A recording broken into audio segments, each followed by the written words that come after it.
Hello student, कैसे हैं आप सब। स्वागत है आपका मेरे यूट्यूब चैनल एक्टिव सर्जी में। देखिए आज हम बात करने वाले हैं मुगल एम्पायर की। इससे पहले मैंने जो पहला पार्ट है मिडिवल हिस्ट्री का वो कंपाइल करके डाल रखा है। अगर वो आपने अभी तक नहीं देखा है तो उसको जरूर देख लें। तो चलिए शुरू करते हैं वीडियो को। चैनल पे अगर वीडियो आपको अच्छी लगे तो दूसरे दोस्तों तक जरूर इसको शेयर कर दें।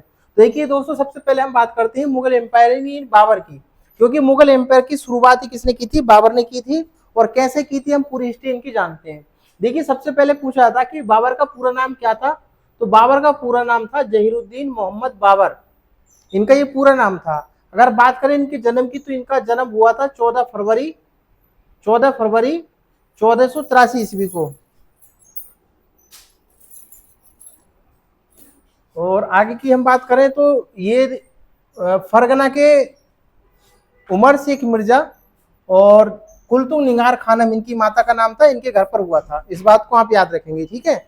उसके बाद देखिए बाबर के अगर प्रारंभिक जीवन की बात करें हम तो बाबर 12 वर्ष की अल्पायु में 1495 ईस्वी में फरगना के सिंहासन पर बैठा था। पूछा जाता है कितनी वर्ष की उम्र थी जब ये पहली बार अपने इस पर सिंहासन पर बैठे थे, तो कितनी उम्र थी? 12 वर्ष की थी। सैवानी खां ने 1501 ईस्वी में सरे पुल, याद रखेंगे सरे पुल का युद्ध पूछा जाता है कब हुआ था, तो पहले तो एक याद रखना में 1501 ईस्वी में हुआ था। सैवानी खां और किसके? बाबर के बीच में हुआ था। तो बाबर को यहाँ पर पराजित करके और मध्य एशिया से बेदखल कर दिया था सैवानी खान ने, ठीक है। जब ये यहाँ से हार गए मध्य एशिया से तब इन्होंने देखा है, क्योंकि इनको कई जगह से नौती भी आ चुके थे, जो कि मैं आप आगे बताने वाला हूँ आपको। अब देखिए भारत पर आक्रमण। आलम खां जो कि इब्राहिम लोदी का चाचा था, यहाँ पर बहुत समझने वाली बात है। देखिए सैवानी खान ने 1501 में सरे पुल का युद्ध हुआ था, तो वहां से तो इनको भगा ही दिया था। लेकिन इब्राहिम लोदी का चाचा था कौन? आलम खां। आलम खां और राणा सांगा दोनों ने ही अपने अपने फायदे के लिए बाबर को आमंत्रित किया था भारत पर आक्रमण करने के लिए। और सबका यही चाहता कि बाबर आएंगे और युद्ध करके कहीं ना कहीं हमें फायदा हो जाएगा। इधर आलम खां सोचता था कि गद्दी मुझे मिल जाएगी, और उधर राणा सांगा का भी यही था, लेकिन ऐसा हुआ नहीं। इनको लगा कि आएंगे, लूटेंगे और चले जाएंगे, लेकिन बाबर ने ऐसा आकर के खुद ही अपना एम्पायर शुरू कर दिया। तो देखिए इब्राहिम लोदी का चाहता था, ये बात आपने जान ली। उसके बाद दिल्ली का राज सिंहासन पर अपना अधिकार जताते हुए बाबर को भारत पर आक्रमण करने के लिए आमंत्रित किया। किसने किया था? सबसे पहले आलम खान ने, जो कि कौन थे? इब्राहिम लोदी के चाचा थे, ठीक है। उसके बाद अगर हम आगे कहानी बताएं तो यहाँ पर देखिए पानीपत का प्रथम युद्ध होता है 21 अप्रैल 1526 ईस्वी में, जो कि हुआ था पानीपत का प्रथम युद्ध किस किस के? बाबर और इब्राहिम लोदी। इब्राहिम लोदी का ही तो चाचा था जिसने किया था। वो ये चाहते थे कि मेरा इस पर मतलब शासन होना चाहिए। लेकिन जब ये युद्ध होता है, जब ये आ जाते हैं, जब न्योता मिल जाता है इनको युद्ध करने का, तो पानीपत का प्रथम युद्ध 21 अप्रैल 1526 इब्राहिम लोदी और बाबर के बीच में होता है। इस युद्ध में इब्राहिम लोदी रण क्षेत्र में मारा जाता है। तो इस तरीके से तभी से ये युद्ध होने के उपरांत बाबर अपने यानी मुगल एम्पायर की शुरुआत कर देता है। मुगल साम्राज्य की स्थापना की अगर बात करें तो 27 अप्रैल 1526 को बाबर ने अपने आप को बादशाह घोषित कर भारत पर मुगल साम्राज्य की नींव रखी थी। ये आपको याद रखना है। बाबर की उदारता के कारण लोगों ने उसे कलंदर की उपाधि दी थी। किसकी उपाधि दी थी? कलंदर की। कई बार पूछा जाता है, तो कलंदर की उपाधि किसको दी गई थी? तो बाबर को दी गई थी। ये बात याद रखेंगे। भारत में सर्वप्रथम पानीपत की पहली लड़ाई में तोपों का प्रयोग किया गया था। किसका? तोपों का प्रयोग किया गया था। ये बात आपको याद रखना है, क्योंकि इसी तरीके के एग्जाम क्वेश्चन यूपी पीसीएस और बीओ में पूछे गए हैं पिछले लास्ट एग्जाम में, तो आप इसको याद रखेंगे। उसके बाद देखिए खानवा का युद्ध होता है। खानवा का युद्ध देखिए 17 मार्च और 1527 को बाबर और मैंने शुरुआत में बताया कि राणा सांगा ने भी न्योता दिया था। किसको दिया था?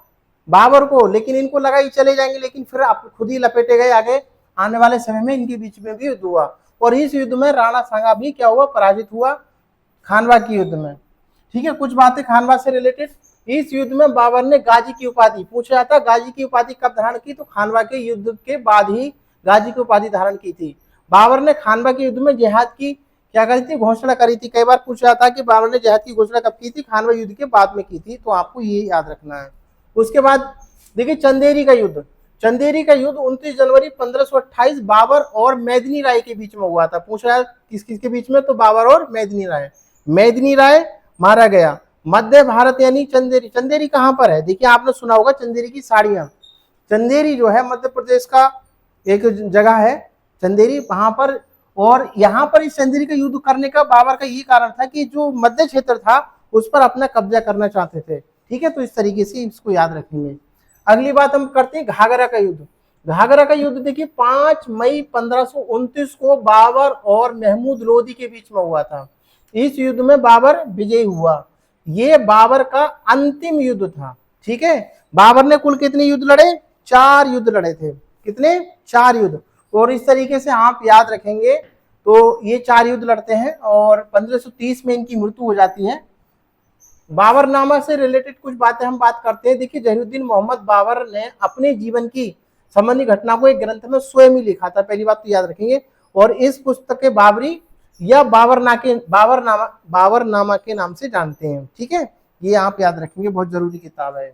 बाबर की कुछ रचनाएं और हैं। पद, अगर पद करें, गदर पद होते हैं ना, पद में एक नवीन शैली में मुबयान करके, कई बार याद रखेंगे मुबयान लिखा, जो कि मुस्लिम कानूनों की एक क्या है पुस्तक है, इसको याद रखेंगे।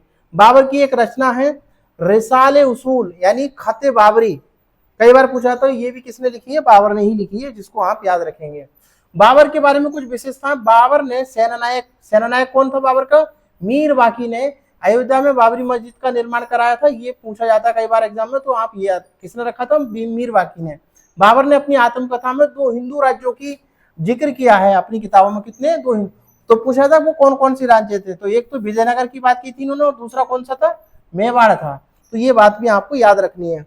तो दोस्तों ये था, हमने कुछ यहाँ पे टॉपिक लिया था आज बाबर का। बाबर ने 4 युद्ध लड़े जो कि आपको याद रखने हैं, और किन किन के युद्ध हुए थे, किन किन के बीच में कौन विजय हुआ, ये हमें टिप्स पेन उंगलियों पर होना चाहिए। गारंटेड अगर पीसीएस या बीओ में प्रश्न आता तो आपको यहीं से मिल जाएगा। तो ये वीडियो आपको कैसी लग रही है? अगर अच्छी लग रही है तो इनको कमेंट करा करो थोड़ा सा, और शेयर कर दिया करो। नमस्कार।